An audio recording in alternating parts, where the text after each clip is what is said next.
रात का अंधेरा था। शमा अपने कमरे में अकेली बैठी थी।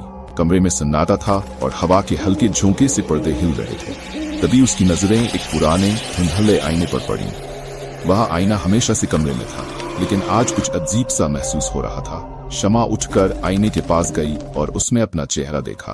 अचानक उसके चेहरे की जगह एक अजनबी चेहरा दिखाई दिया।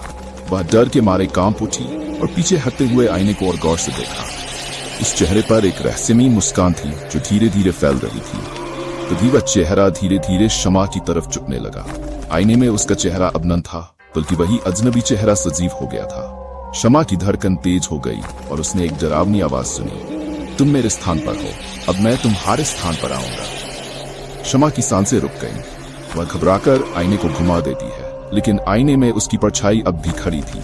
वह चेहरा अब सीधे शमा की तरफ देख रहा था और मुस्कुराते हुए बोला, अब तुम मुझे देख रही हो, लेकिन मैं तुम्हें कभी नहीं देख पाऊंगा। शमा जोर से चीखी, लेकिन तब तक उस अजनबी का चेहरा आईने में गहरे उतर चुका था और अचानक आईना फिर से साफ हो गया। अब उसमें केवल शमा का चेहरा था, लेकिन उसकी आंखों में उस अजनबी की घिनौनी मुस्कान थी। अगर इस कहानी ने आपको डराया तो लाइक और सब्सक्राइब करें और अपनी राय कमेंट में जरूर बताएं।